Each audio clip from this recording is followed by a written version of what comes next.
Hickok 45 here with a really cool little gun. This is the 1895 STP 4570 by Marlin. Now you don't see these. You may not have seen one of these, even if you browse the gun shops and gun shows. They're just not that prevalent, believe me, because when I spotted this in a gun shop, it's been about 2-3 months ago, I thought, whoa, let me look at that. That is cool. Whole thing is less than a yard long. It's a little bit over 34 inches, I think. And I forget how many inches are in a yard, I have no clue. But it's under a yard long, and it shoots a 45-70 slug, which you have seen. Those are a thing of beauty, as you know. Holds 5 in the magazine. One of the things I liked about it, and I already have it loaded here in the interest of time, not that time is that important, right? But I have 5 in there. It holds 5 in the magazine, because the magazine, as you notice, goes all the way to the end of the barrel. Very short barrel, just over 18 inches. Better be, or the ATF's going to be giving me a call, and Marlin as well.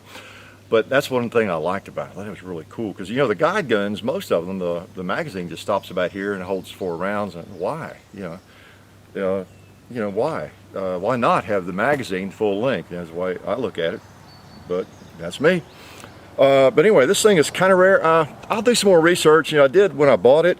I'm thinking there were about 500 of these things made. They made it in a straight stock as well, but I think even fewer of those, and they are really priced high. I generally like the straight stock, not the pistol grip as this is called, on the traditional, the lever guns and everything. But you know, I thought, well, I would never find one. I wouldn't be willing to pay 1,500 bucks for it if I did, because they really, I think, are high. No, they didn't necessarily come out high, but I think people who have them, they know what they have. But yeah, this thing has a laminate stock and it's stainless steel, so it's not exactly something that Billy the Kid carried or Wyatt Earp, you know. So that's okay. All my other Marlins, and I guess all my lever guns, are with a straight stock. So what the heck, it's a little different. It's kind of neat. But such a short package, a real hefty stock and forearm, and of course the frame. It's the 1895, receiver and barrel, because it's a 45-70. It's a big slug, the Buffalo round, and of course the military round from 1873 up into the 1890s, up into that era. So that was the official military round for the Springfield trapdoor. That was the official military rifle. So pretty cool little gun. It has optical, or not optical, it has fiber optic sights, front and rear, and boy, you can't miss those things. You talk about sights for a low light environment. This would be a nifty little deer rifle for getting into the woods or wherever you want to get. I don't know, I prefer the ghost ring. I might put one on it at some point. I don't know. I'm going to just play with these for a while, because my right eye doesn't give me quite as clear a sight picture. That one really jumps out at you. It's just not totally clear, but it's not bad. But is that not something? I mean, that thing is so small, even in your hands or anybody's hands. I know I'm 6'8", but that thing is a small gun, small package, no matter who's carrying it. You could almost put that in a holster, couldn't you? Just stick it in there. So 45-70. What else I could tell you about it right now? But it's just the 1895 in this configuration of the Marlin. So I don't think it's even listed at their website. If you browse around Marlin Firearms, because they were made 3 or 4 years ago, and they just don't show, to the best of my knowledge. We're going to take a couple shots and quit gabbing about it. Got a variety of targets here. Of course, we can't shoot a lot of things. It's a big old heavy, hard-hitting round. We don't want to tear up our steel targets. We may shoot a few of them over there anyway, even though it's not good for them. Let's put a big round in the chamber and start out with that little baby watermelon. Yeah, I knew it'd be melon worthy. I'll bet it's bowling pin worthy. What do you think? Yes. You reckon it's 2 liter worthy? We'll find out.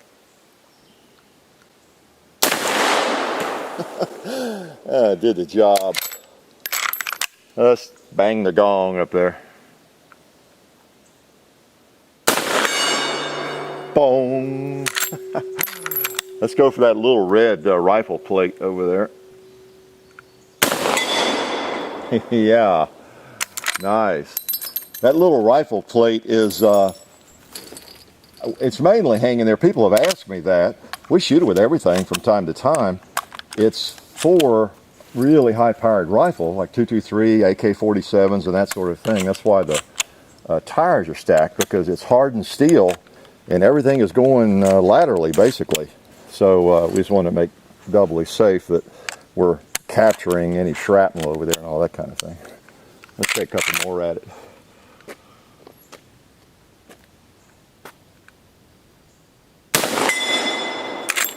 It's a much smaller plate. All right. Let's kill some wild goat.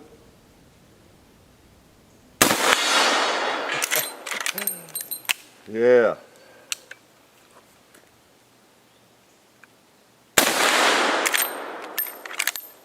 Didn't get the wild pig.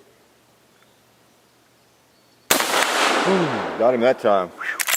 You notice it knocks those things over with authority, doesn't it? Well, let's take a closer look at it there. That is a sweet rifle, sweet little gun. Not very big, but packs a wallop. 4570. If you never fired a 4570, it's a really nice round. Big and heavy, generally speaking.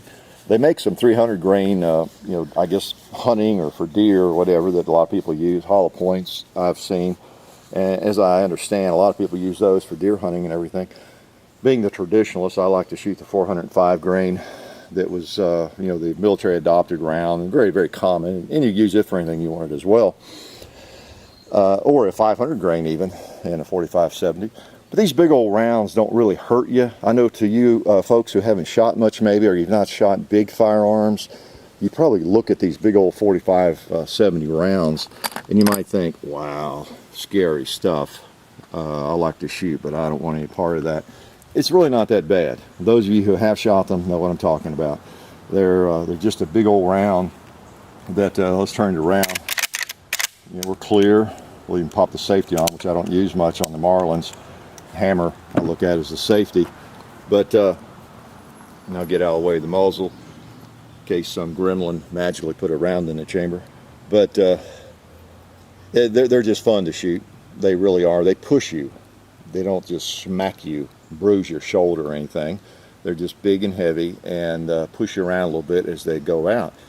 In fact, if you are a shooter, you know what I mean when I say that it's fun. It's fun to get knocked around a little bit by a big round if it doesn't hurt you. If it doesn't just slap you so hard that it hurts.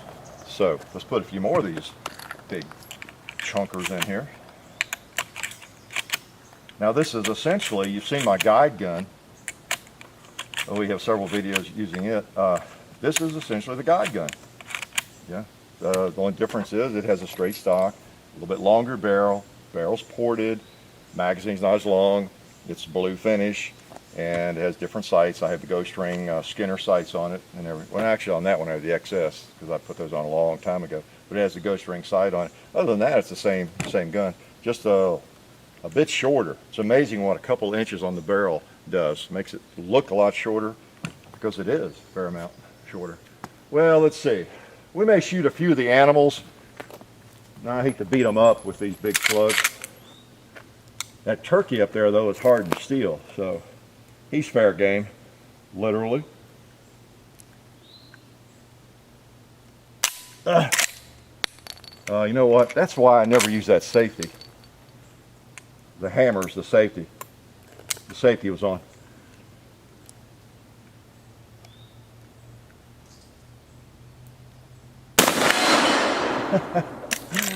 You notice the difference. When you see me hit that with a pistol or a revolver, how it kind of teeters and falls. No teetering there, was there?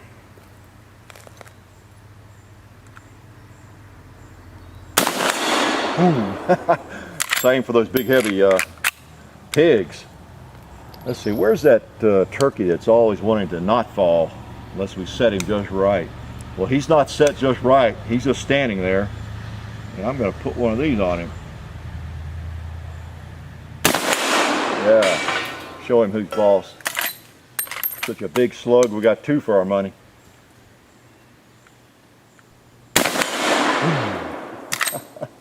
Takes them down, doesn't it? Takes him down. Let's load him back up. Yeah, man. One of these days, maybe I'll replace or gradually replace those animals with hardened steel. I've had them a long time, well, about 25 years to be exact, and they have withstood a pretty good beating. So let's go ahead and put another one in. Since we're here pointing down range, we'll have 6 shots. Oh, I see another watermelon here too in these plugins.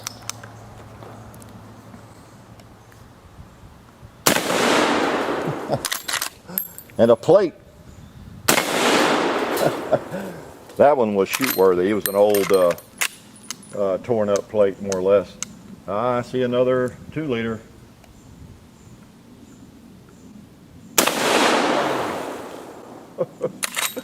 Takes care of them, doesn't it? I was going to shoot something else over there. Well, let's go buffalo hunting since we got a buffalo round. Oh, yeah, right in the heart, I think.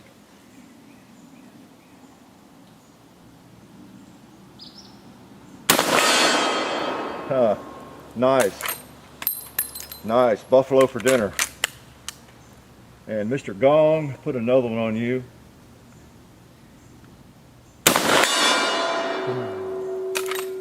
All right. That'll ring it, won't it?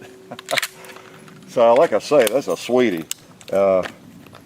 Knocks you around just a little bit. We'll shoot 5 more for kicks. Ah, there I go, making those lame puns.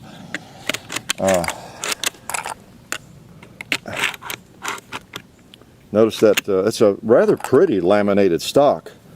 I don't know where you find laminate trees, but that's a nice wood. We have mostly oak, maple, and hickory in this part of Tennessee, and it's not sure where they find those trees, but it's they call it laminated, and it might just be a northern tree or something. Probably grows up in Wisconsin. I asked KGB 65 about that. He probably got some on his place. But fine gun. Yeah, if you've been watching the videos long, you know I'm a big fan of heavy lead and 45-70s. And if you like big calibers, I know that you can definitely appreciate the, I don't know, there's just something about this gun that is really nice. So, I put one in the chamber. Oh, I forgot. Oh no, we have a challenge target over there. We have a 2-liter. Just about forgot about it. Well, it's going to be embarrassing if it takes 10 rounds to hit it.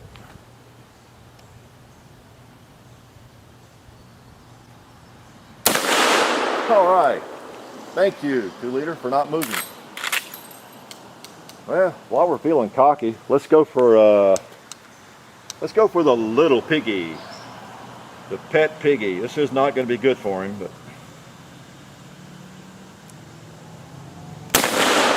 went under, I think.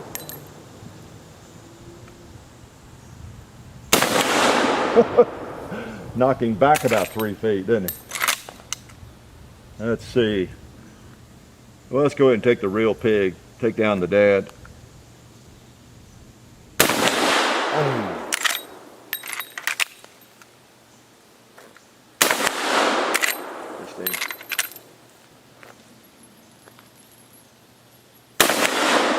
What am I doing? Okay, I got a watermelon here that's got to be finished off, so we're not going to quit yet. Let's put a few more rounds in, and getting overconfident on that piggy, so let's take another shot at him.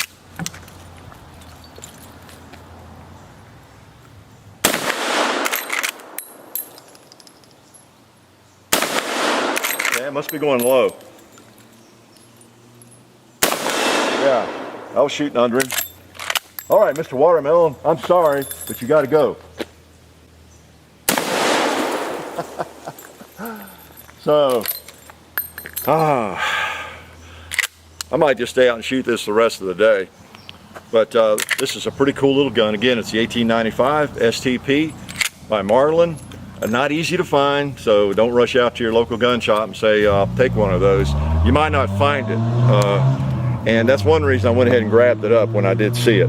It just has some kind of special appeal for me. There's just a certain panache, you know, this gun has. And you have to be a shooter, and I guess you are. You wouldn't be watching me shoot to understand what I'm saying. Just a really cool gun. Holds 5 in the mag, you know, so that's a lot of lead. And do I have to say it? Life is good.